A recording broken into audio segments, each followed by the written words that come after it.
Hi, everyone. So I'm David. This is Jackie, and we're Capline.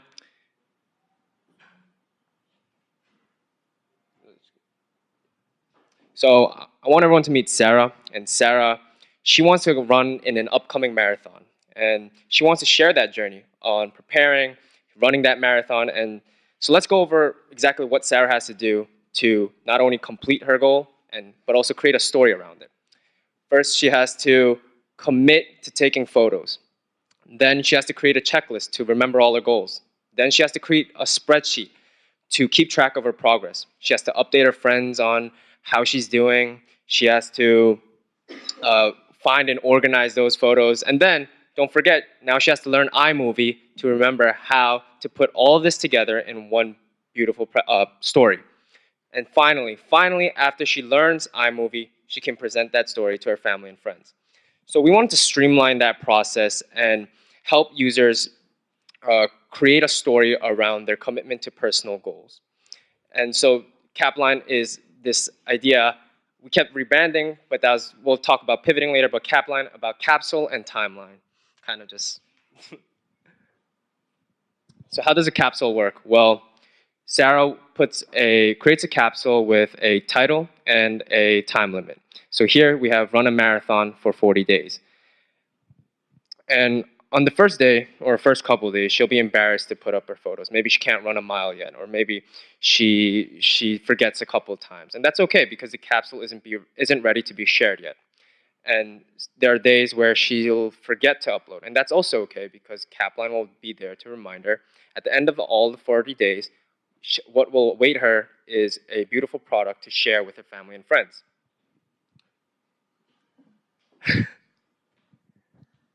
So when she finally does share that product with family and friends, uh, that is how that is the core of Capline.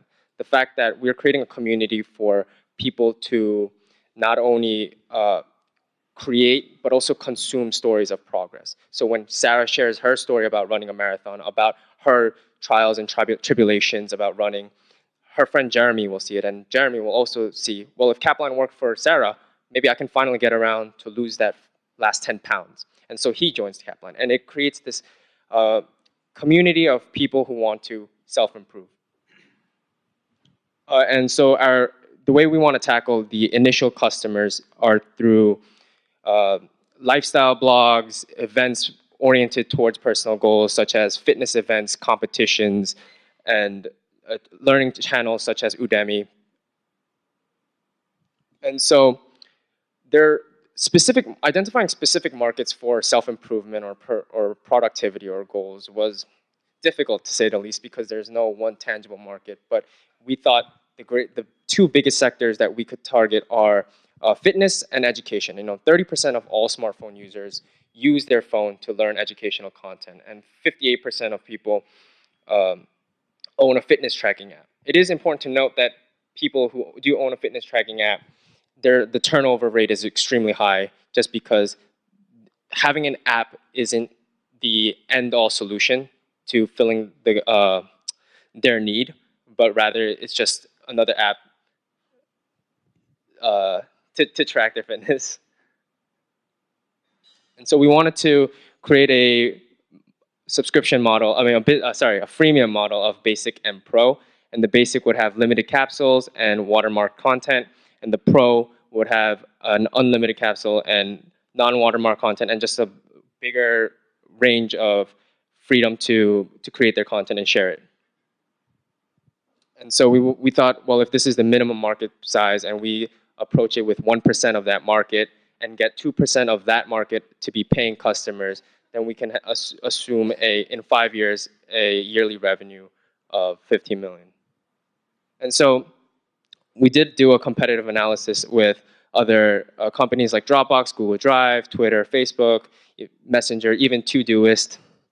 And we thought all of these platforms and services do one part of the process well, extremely well, but they don't create or they don't offer the space to help people create stories around their journey. And it's because they only do cloud storage really well, or they do keeping a checklist really well, but they don't do all of it together. So we wanted to take each part of it and create Capline. So Jackie over there he's going to be heading the.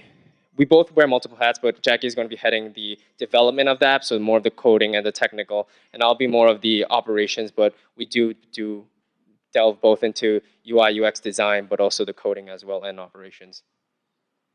And so the biggest lessons from CUNY Accelerator we learned actually was in the first 2 months, it was a complete disregard for the lean method. And that was our biggest mistake and biggest lesson because we thought we had this idea, let's create an app that helps people accomplish goals. And we went out to test it. We created wireframes, we did all of this, and we went out to test it, and people didn't get it, or people didn't care about it. And so we thought, oh man, these first customers, and we thought everybody would be on the same page as us. And so we went out, and when we started realizing that, and around this time, we also met with mentors from Google.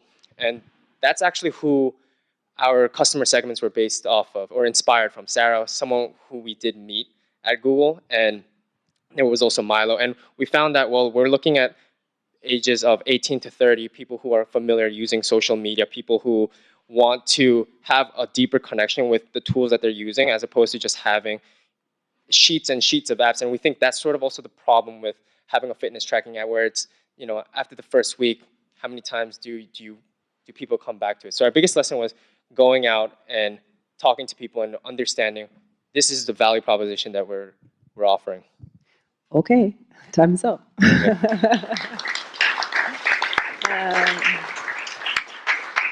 Okay, so what do you think your next steps will be? Okay, so we did go out and test out basically cardboard wireframes and these prototypes, and so we do want to go out and build out the app in the next couple of weeks to